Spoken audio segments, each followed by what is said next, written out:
আরে গোপালজি, তা তোমার হাতের হাঁড়িতে কি আছে? আগে রসগোল্লা মহারাজ। রসগোল্লা? তা কি উপলক্ষে? ওই ভোলা ময়রার নাতি হয়েছে তো, তাই সেই আনন্দে ভোলা আমার হাত দিয়ে এই রসগোল্লা পাঠিয়ে দিল মহারাজ। ও তাই তো ভাবছি গোপালের মতো কিপটে খাওয়াবে রসগোল্লা। কি বললেন? কিপটে? আমি কিপটে? এই কিপটে তো, তাই তো রোজ বাজার থেকে কুচো চিংড়ি কিনে নিয়ে যাও। দেখেছেন মহারাজ, আমি কুচো চিংড়ি কিনি বলে মন্ত্রী মশাই খামোখা কেমন আমায় অপমান করছেন। আচ্ছা আচ্ছা, ছাড়ো ছাড়ো, দাও গোপাল দাও, রসগোল্লার হাঁড়িটা আমার হাতে দাও। আর তোমরা সকলে সারি দিয়ে আমার সামনে এসে দাঁড়াও দেখি, প্রত্যেককে আমি নিজের হাতে রসগোল্লা দেব। মহারাজ কৃষ্ণচন্দ্র, আমি একটা অশুভ সংবাদ নিয়ে এসেছি। সে কি? এই নিন, নবাব বাহাদুরের পত্র। কৃষ্ণচন্দ্র, খুব একটা খারাপ সময়ে তোমাকে পত্র লিখতে বাধ্য হচ্ছি। আমার কাছে একটা উড়ো চিঠি এসেছে। কোনো এক অজ্ঞাত শত্রু আমার শান্ত বাংলাকে অশান্ত করে তুলতে ভয়ঙ্কর এক জীবাণু ভূত ছেড়ে দিয়েছে সারা বাংলা জুড়ে। সে কি? এই জীবাণু ভূত মানুষের শরীরে ঢুকে বাসা বাঁধবে, মানুষের জ্বর হবে, হাঁচি কাশি হবে, স্বাভাবিক মানুষ পাগলের মতো আচরণ করতে করতে মারা যাবে। আর সেই সুযোগে অজ্ঞাত শত্রু আমার সাধের বাংলাকে গ্রাস করে নেবে। সে কি? ঘোর কলি। আমার মুর্শিদাবাদে এই জীবাণু প্রকোপ শুরু হয়ে গেছে, তাই তাই সাবধান। নবাব বাহাদুর আপনাদের সকলকে সাবধানে থেকে এই জীবাণুর সঙ্গে লড়াই করতে বলেছেন। ওরে বাবা, এবার কি হবে? শুনেই তো আমার হাত পা কাঁপতে শুরু করে দিয়েছে। এখন এভাবে ভয় পাওয়ার সময় নয় মন্ত্রী মশাই, বরং আসুন নিজেদের মধ্যে ঝগড়াঝাঁটি বিবাদ বিভেদ ভুলে আজ থেকেই আমরা এই জীবাণু ভূতের সাথে লড়াই শুরু করে দিই। আরে দূর, লড়াইটা হবে কি করে? এ তো আর কোনো মানুষ শত্রু নয় যে ঢাল তলোয়ার নিয়ে তাদের যুদ্ধ করব। এ তো এক জীবাণু, যাকে চোখে দেখা যায় না। হুম, আজ হয়তো তাকে চোখে দেখতে পাচ্ছি না, তবে কাল হয়তো তাকে দেখতে পাবো। কি বিজ্ঞানী, তুমি কি বলো? একেবারে ঠিক কথা বলেছো গোপাল।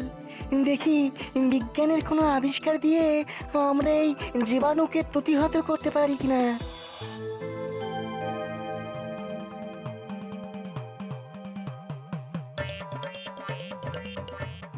বাবারে বাবা, এ আর কি অদ্ভুত জীবাণু রে বাবা! মানুষের শরীরে বাসা বাঁধলে জ্বর হবে, হাঁচি হবে, মানুষ পাগলের মতো আচরণ করতে করতে মারা যাবে। ঈশ্বর, যার হয় হোক, আমি আর আমার গিন্নির যেন এই জীবাণু সংক্রমণ না হয়। কি মন্ত্রী মশাই, কোথা থেকে আসছেন? রাজসভা থেকে। তা এইরকম বিড়বিড় করতে করতে আসছেন কেন?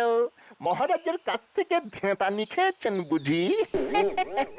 খোদার বটা, মুখ সামলে কথা বলবি।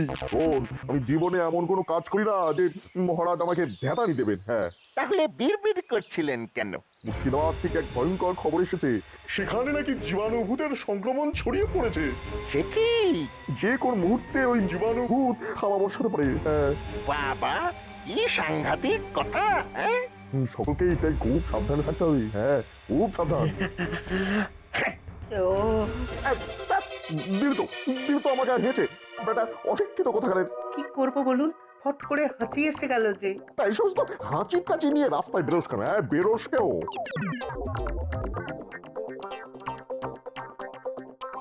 হেঁচে দিয়ে দিলি তো রাগিয়ে, ভেবেছিলাম কিছু অর্থ চাইবো, তা না।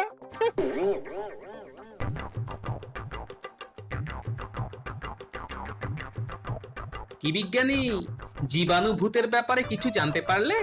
তোমার বই কি বলছে? এই এই জীবাণু ভূত কিন্তু নতুন কিছু নয়। হ্যাঁ, আমার এই বই বলছে যে বহুকাল আগেই এই জীবাণু ভূতের অস্তিত্ব টের পাওয়া গেছে। এই জীবাণু ভূত একবার মানুষের শরীরে প্রবেশ করলে তার ফল হয় খুব খারাপ। হ্যাঁ, তাহলে নবাবের কাছে আসা উড়ো চিঠি সত্যি? তাই তো মনে হয়। বইতে আরো লেখা আছে যে 100 বছর আগে এই জীবাণু ভূত একবার মানব সভ্যতাকে প্রায় ধ্বংস করে দিতে বসেছিল। হ্যাঁ, আচ্ছা, এর থেকে প্রতিকারের উপায়ও নিশ্চয়ই বইতে লেখা আছে। না না, তেমন কোনো ওষুধের কথা লেখা নেই বইতে। শুধু বলছে যে সংক্রমণ ঠেকানোই হচ্ছে এই রোগের থেকে পরিত্রাণ পাওয়ার একমাত্র উপায়। হ্যাঁ, কিভাবে কিভাবে? কিন্তু ওষুধ তো একটা লাগবেই। আমাকে আরো 2-1 দিন সময় দাও, দেখি দেখি কোনো ওষুধ বের করতে পারি কিনা।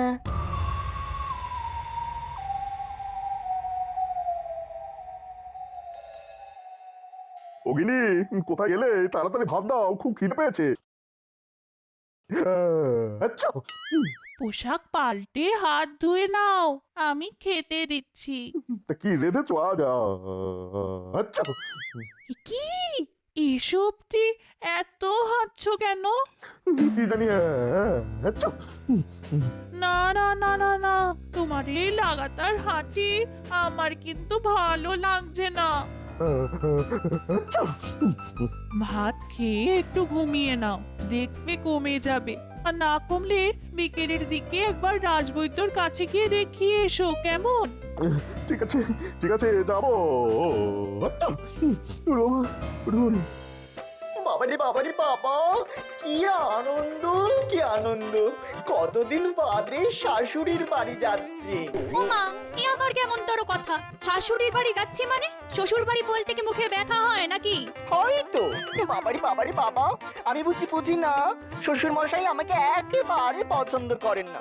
তা তোমার মতো এমন মেয়েলি স্বভাবের হ্যাংলা জামাইকে কোন শ্বশুর আর পছন্দ করবে বলো? দেখো, এমন ভাবে কথা বললে তোমার সঙ্গে কিন্তু আরই করে দেবো। আর কখনো কথা বলবো না। শুধু আমার শাশুড়ি ঠাকুরানির সঙ্গে ভাব ভাব ভাব ভাব, এই তো আমায় খেতে দেয়। তুমি তো আর আমায় খেতে দাও না। উফ, এই মেয়েলি বরকে নিয়ে আমি যে কি করব?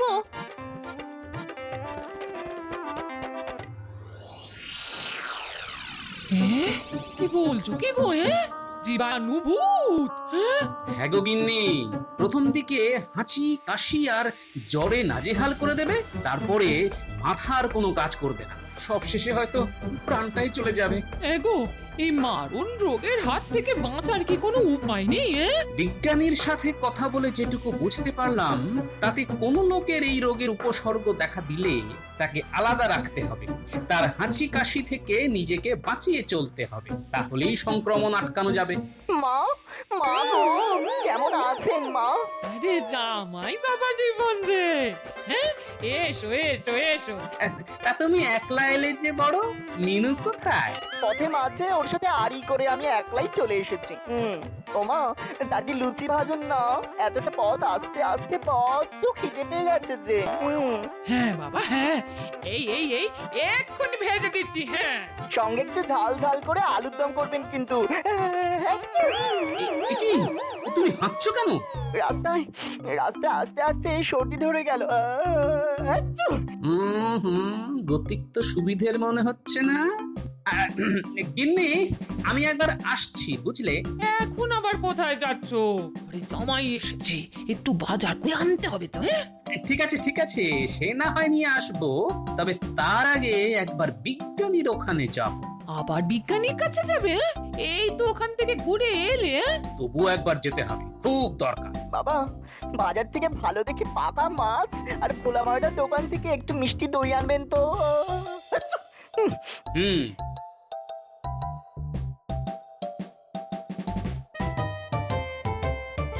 কি ব্যাপার গোপাল, আবার এলে যে বড়? আরে দেখো না কি বিপদ, বাড়িতে জামাই এসেছে আর এসেই ফ্যাঁচ ফ্যাঁচ করে হাঁচতে শুরু করে দিয়েছে। দাও, তোমাকে একটা জিনিস দিচ্ছি। তুমি চলে যাওয়ার পর এই চশমাটা আবিষ্কার করলাম। এটা চোখে পড়লেই কাউকে জীবাণু ভূতে ধরেছে কিনা সেটা বোঝা যাবে। কিভাবে? যাকে জীবাণু ভূতে ধরেছে তার মাথার চারপাশ দিয়ে একটা একটা নীলাভ আলো দেখা যাবে। হ্যাঁ, এই চশমার ভেতর দিয়ে তাকালেই দেখা যাবে। হ্যাঁ বাবা, ভারী অদ্ভুত তো। এটা এটা তুমি নিজের কাছে রেখে দাও। এটা পরে একবার তোমার জামাইয়ের দিকে তাকিয়ে দেখো তো, যদি সাধারণ সর্দি থেকে হাঁচি হয় তাহলে চশমায় কিছু ধরা পড়বে না, আর জীবাণুভূত হলে ওই যে বললাম, মাথার চারপাশ দিয়ে একটা নীলচে আলো দেখা যাবে। হ্যাঁ চশমাটা তো আমায় দিয়ে দিল, কিন্তু তোমার কাছে তাহলে থাকবে কি? হ্যাঁ, আমি আর একটা বানিয়ে নেব। হ্যাঁ, যাও যাও তাড়াতাড়ি বাড়ি গিয়ে এই চশমা চোখে লাগিয়ে জামাইকে একবার পরীক্ষা করে দেখো। হ্যাঁ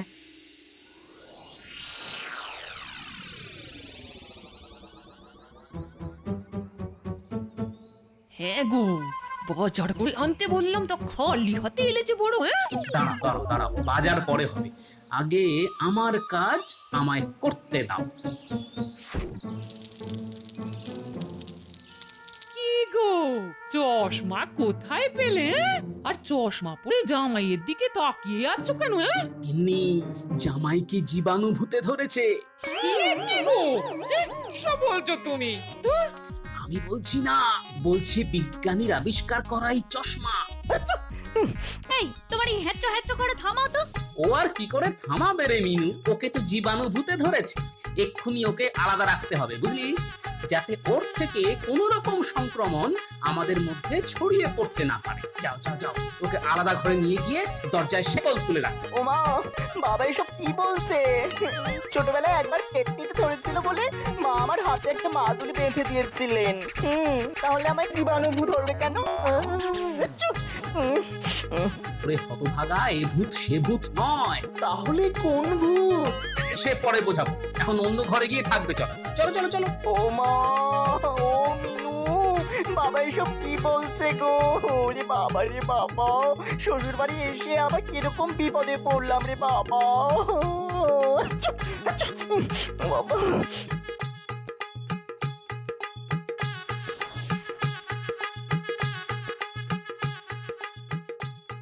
এ আবার কিরকম উৎপাত রে বাবা, শেষে কিনা জামাই জীবাণুভূত সঙ্গে করে নিয়ে এলো। ও রাজবৈদ্য, কোথায় চললে? মন্ত্রী মশাইয়ের বাড়ি চলেছি গোপাল। কেন? আরে দেখো না, মন্ত্রীর বাড়ি থেকে খবর এসেছে যে সকালে ওই রাজসভা থেকে বাড়ি ফিরে যাবার পর মন্ত্রী মশাইয়ের নাকি খুব হাঁচি আর কাশি শুরু হয়েছে, সেই সঙ্গে জ্বর, খুব বুল বকছে ওই মন্ত্রী, তাই ওকে দেখতে যাচ্ছি। মন্ত্রীকেও আবার জীবাণুভূতে ধরলো না তো? চলো চলো চলো, আমিও তোমার সঙ্গে যাব। যাবে? তাহলে তো ভালোই হয়, চলো চলো।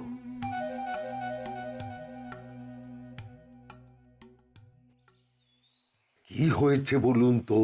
দেখুন না, আজ তাড়াতাড়ি রাজসভা থেকে ফিরে এসে বললো খুব খিদে পেয়েছে, ভাত খাবো, ভাত দাও।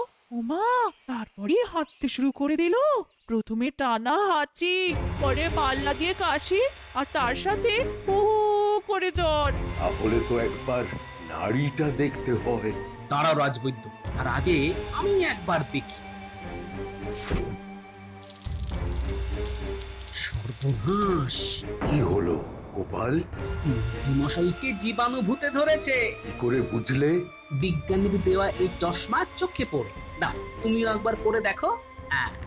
কি দেখতে পাচ্ছ?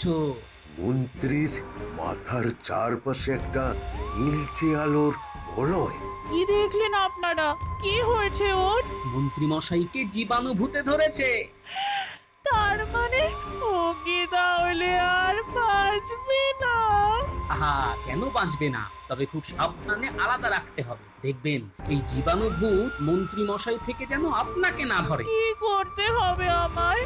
বেশি ছোঁয়াছুঁয়ি করবেন না, কাপড়ে নিজের নাক মুখ ঢেকে রাখবেন, আর ওকে ছোঁবার পর বারে বারে ভালো করে সাবান দিয়ে হাত ধোবেন। আর ওষুধ?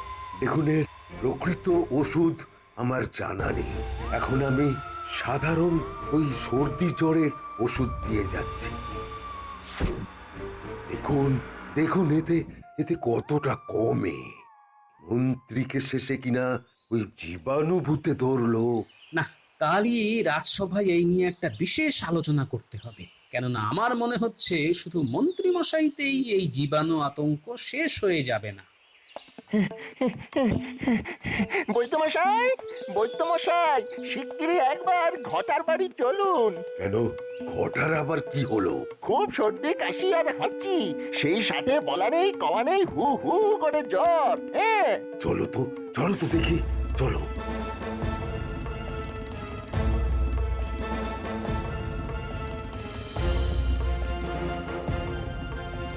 ও মা গো, কি কষ্ট।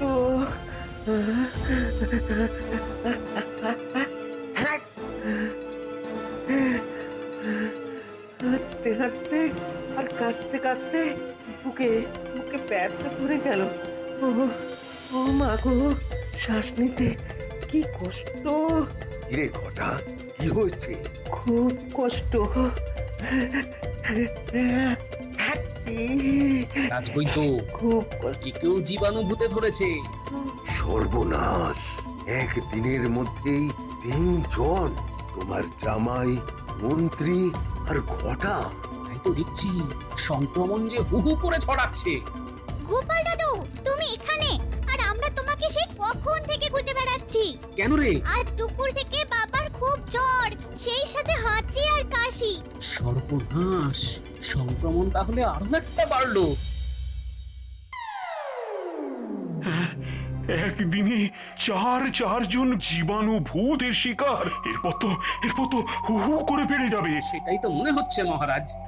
তাহলে আমাদের কি করা উচিত? কাল সারা রাত জেগে আমি একটা তরল জীবাণু প্রতিষেধক বের করেছি। এই তরলটা ছড়িয়ে দিলে জীবাণুর ক্ষমতা অনেকটাই কমে যাবে। বাবা, খুব ভালো। আর সেই সঙ্গে সব আক্রান্তদের এক জায়গায় এনে চিকিৎসা করতে হবে। কেন এক জায়গায় কেন? কেননা এতে করে মানুষ থেকে মানুষে আর জীবাণু সংক্রমণ হবার ভয় থাকবে না। আর এইভাবে সংক্রমণ আটকাতে পারলেই আমরা জীবাণুভূতকে ঠিক হারিয়ে দিতে পারবো। ঠিক, একেবারে ঠিক। তাহলে আমার রাজবাড়ির নিচের তলায় সব রোগীকে এনে রাখার ব্যবস্থা করো। যে করেই হোক আমাদের এই অসম যুদ্ধকে জয় করতেই হবে। আমি যাবো না, আমি যাবো না, আমি কিছুতে এই বাড়ি থেকে যাবো না। আমাকে ছেড়ে দে, ছেড়ে তো দেবই মন্ত্রী মশাই, আপনি ভালো হয়ে গেলেই ছেড়ে দেব। গাড়িতে উঠে পড়ুন। কেন ভালো হবো কেন? কি হচ্ছে আমার? কি হয়েছে?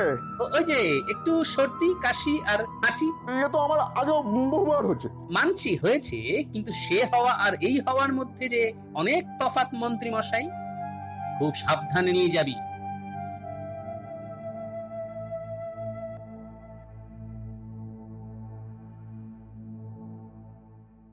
দেখি পুটির বাবা, ওষুধটা খেয়ে নাও তো দেখি। এ কি রানীমা, আপনি আবার এলেন কেন? এই রোগটা যে বড্ড ছোঁয়াচে। আমার সন্তান তুল্য প্রজারা যেখানে কষ্ট পাচ্ছে, সেখানে ছোঁয়াচে রোগ বলে আমি দূরে দূরে থাকবো? না গোপাল, এ হয় না। এই তো আমার মায়ের মতো কথা। নিন, তাহলে মুখে নাকে একটা কাপড় বেঁধে নিন। বিজ্ঞানী, তোমার ওই তরল প্রতিষেধকটা একবার ঘরের মধ্যে ভালো করে ছড়িয়ে দাও তো।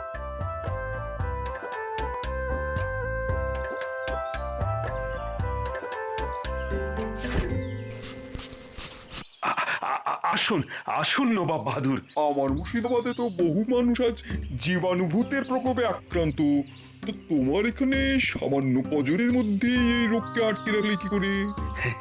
সবই আমার গোপাল আর বিজ্ঞানীর বুদ্ধিতে। কিরকম? সব আক্রান্তদের আমার রাজবাড়ির একতলায় এনে রাখা হয়েছে, যাতে ওদের থেকে সংক্রমণ কোনো মতেই না ছড়ায়। আর তার জন্য ওদের সাথে কাউকেই মিশতে দেওয়া হচ্ছে না। আর এইভাবেই সংক্রমণ থেকে আমরা না খুব ভালো ফল পেয়েছি। বহুত খুব। চলো তো একবার রুগীদের দেখে আসি।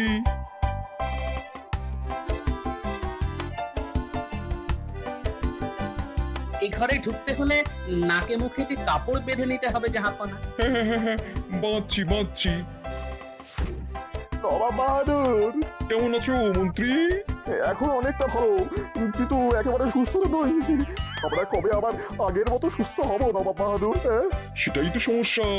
শুধু এই কৃষ্ণনগরে কেন, তাম বাংলায় এই রোগের ওষুধ এখনো আবিষ্কার হয়নি। তবে আশা করি খুব শিগগিরই আবিষ্কার হয়ে যাবে। এই চিন্তা করো না মন্ত্রী, ব্যবস্থা কিছু একটা হবেই।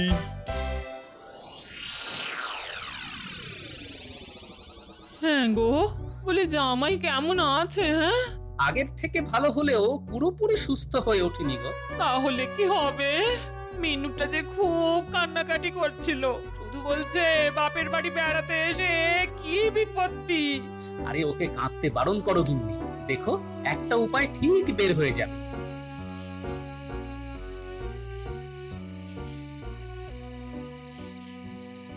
আচ্ছ! আরে আরে গিন্নি এসব কি করছো? লঙ্কা পোড়া দিচ্ছি, দাঁড়াও দাঁড়াও। কেন? লঙ্কা পোড়া দিলে পোকামাকড় রোগ জীবাণু সব বাপ বাপ করে পালিয়ে যায়। এটা একটা ঘরোয়া টোটকা গো। তাই নাকি? কাল একবার দেখতে হবে তো। আরে আরে গোপাল, এটা কি করছো? লঙ্কা পোড়া দিচ্ছি। বিজ্ঞানী, চোখে চশমাটা পরে দেখো তো কোনো কাজ হচ্ছে কিনা। গোপাল, গোপাল তুমি সার্থক, সফল তোমার ঘরোয়া টোটকা। সকলের শরীর থেকে ওই জীবাণু ভূত পালিয়ে যাচ্ছে তো। কি হলো কি হলো? বিজ্ঞানী, তুমি চেঁচিয়ে উঠলে কেন? গোপাল এক অসাধ্য সাধন করে ফেলেছে মহারাজ। তাই নাকি? গোপাল, তাহলে তুমি আমার সাথে মুর্শিদাবাদে চলো। আমায় আর চলতে হবে না জাহাপনা, শুধু লঙ্কা পোড়া দিলেই চলবে। আমরা সকলে ভালো হয়ে গেছি, আমাদের আর কোনো কষ্ট নেই। গোপাল, তোমার সাধারণ বুদ্ধির কোনো তুলনা নেই। গোপাল, গোপাল তুমি ধন্য, ধন্য গোপাল। আগেও বলেছি, আবারও বলছি, আমি